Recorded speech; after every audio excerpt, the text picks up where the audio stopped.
À toutes et à tous, bonjour. Samedi 29 mars 2025, plusieurs sujets ont fait le chou gras des canards en Afrique tout au long de la semaine. Et au Bénin, l'affaire coup d'État manqué continue de faire réagir des personnalités de la République. Cette fois-ci, c'est le collège des présidents d'institutions qui est monté au créneau pour apporter son soutien au chef de l'État. Complot contre la sûreté de l'État au Bénin, vive protestation des présidents d'institutions, titre en une le matinal. C'est à travers un communiqué de presse que ces derniers ont fustigé le projet funeste de Olivier Boko et ses amis, avec la photo du président de l'Assemblée nationale, de la Cour suprême et de la Cour constitutionnelle. Le Figaro fait savoir que Talon reçoit le soutien des présidents d'institutions. Ces personnalités ont également réaffirmé leur engagement à poursuivre leur mission avec détermination et dans le respect des principes républicains, souligne Bénin Intelligent. Le communiqué des présidents d'institutions est attaqué dans l'opinion publique, révèle le potentiel. L'autre sujet qui domine la presse béninoise est relatif à la loi sur la chefferie traditionnelle adoptée il y a quelques moments. Cette réforme vise surtout à valoriser et à moderniser la chefferie traditionnelle et respecter sa place historique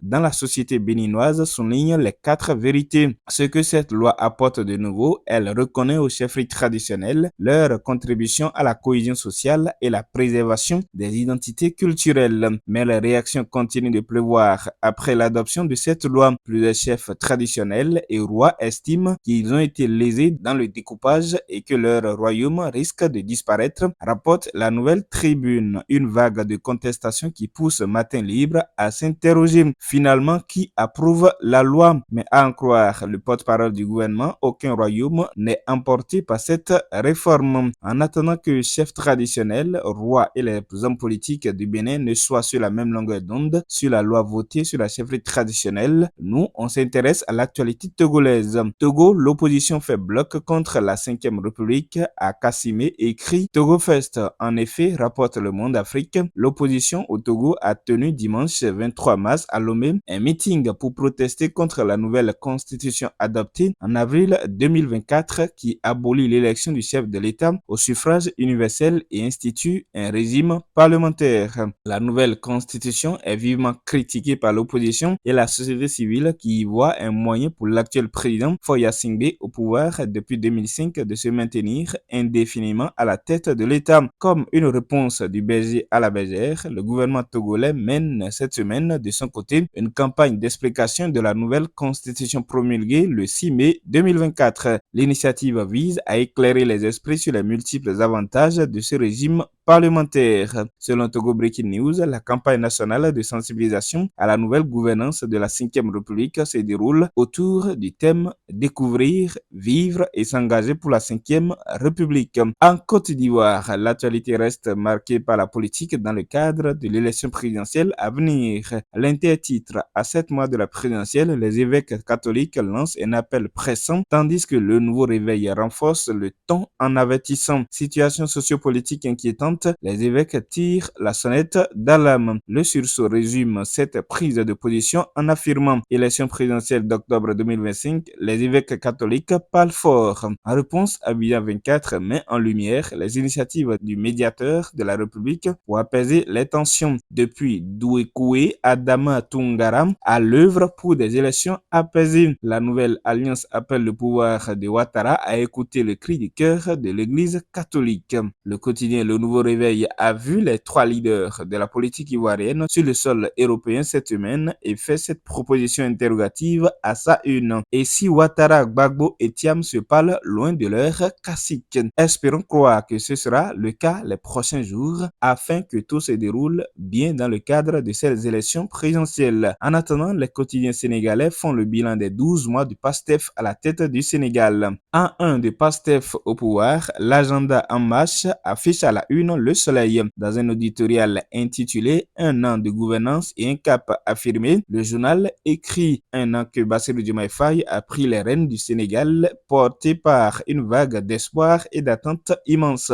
Un an de preuves et de réformes dans un pays où chaque jour apporte son lot d'urgences et de défis. L'heure n'est ni au triomphalisme ni au procès en inaction, mais à un premier regard lucide sur le chemin parcouru. La publication note que dès son entrée en fonction, Bassirou Diomaye Faye a placé la bonne gouvernance au cœur de son action. Le quotidien Enquête parle de progrès insuffisants, voire même de surplace. Un an après, le duo Bassirou Diomaye Faye, Ousmane Sonko fait toujours les comptes, estime pour sa part le quotidien. Et parlant justement des comptes, le Fonds monétaire international, FMI, vient de conforter le pouvoir qui accuse l'ancien président de la République, Macky Sall, d'avoir falsifié les comptes publics. Dans un entretien accordé à RFI, Edouard Gemaël, qui a conduit dans la semaine une mission du FMI, révèle qu'entre 2019 et 2024, le régime de Macky Sall a caché une dette d'un montant de 7 milliards de dollars, rapporte Wolf Quotidien. Dans cette affaire des dettes cachées, l'info note que le FMI est dans le boss des accusés. Alors que la responsabilité de l'ancien régime est entièrement engagée, beaucoup attendent aussi des réponses sur la responsabilité du FMI et des institutions financières internationales en général dans cette mauvaise gestion des finances publiques du pays, notamment de la dette, si l'on sait qu'elles ont tous des outils nécessaires pour assurer le suivi de la dette et anticiper une telle situation, écrit la publication. Le pays devra prouver sa bonne foi dans cette affaire avant de pouvoir bénéficier d'un autre crédit de la part du FMI. Loin du Sénégal et des affaires du FMI, Tiani s'offre 5 ans à la tête du Niger après les assises nationales, révèle la Nouvelle Tribune. Lors d'une cérémonie chargée des symboles républicains, le général Abdourahmane Tiani a été promu ce mercredi 26 mars 2025 au grade de général d'armée avant d'être officiellement investi président de la République du Niger pour un mandat de 5 ans, conformément aux recommandations du rapport final des assises nationales. Cette double légitimation soupire à Niger, entraînée par la charte de la refondation promulguée ce jour, celle l'ascension fulgurante de l'ancien commandant de la garde présidentielle au sommet absolu du pouvoir. Pendant ce temps, au Gabon, la présidentielle opposera finalement 8 candidats. À en croire Jeune Afrique, l'élection présidentielle prévue le 12 avril va se jouer entre une femme et 7 hommes, dont Brice Clotaire Oligui Nguema, au pouvoir depuis août 2023, et l'ex-premier ministre Alain-Claude Billy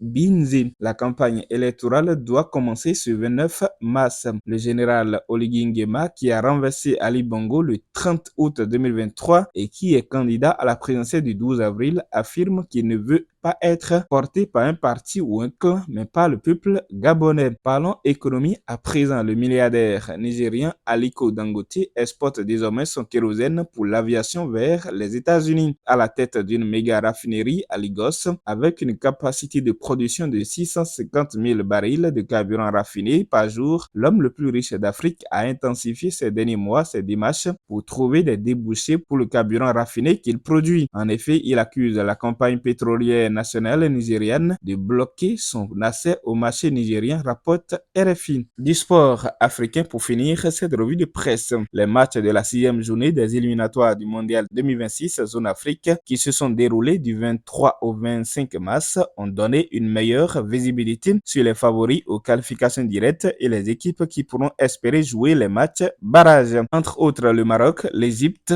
l'Algérie, la Tunisie ont creusé l'écart avec leurs concurrents immédiats et pourront figurer parmi les premières nations à se qualifier directement, et ce, dès la fin de la 8e journée des qualifications en septembre prochain. Pour les autres, c'est l'incertitude qui demeurera jusqu'à la 10e et dernière journée des éliminatoires. C'est le cas surtout du groupe B où le Sénégal, la RDC et le Soudan peuvent se qualifier. Idem dans le groupe F où la Côte d'Ivoire et le Gabon vont lutter âprement pour la qualification directe. Rappelons qu'à l'issue des 10 journées des éliminatoires, les premiers des 9 groupes seront directement qualifiés à la phase finale du Mondial 2026 qui se déroulera en Afrique du Nord. Et ce sera tout pour ce point de l'actualité africaine. Jérôme Wenceslas Capot à la présentation avec Guillaume Lafont à la réalisation. Nous vous remercions de votre fidélité à notre chaîne Coaching TV. Rendez-vous samedi prochain et d'ici là, portez-vous bien.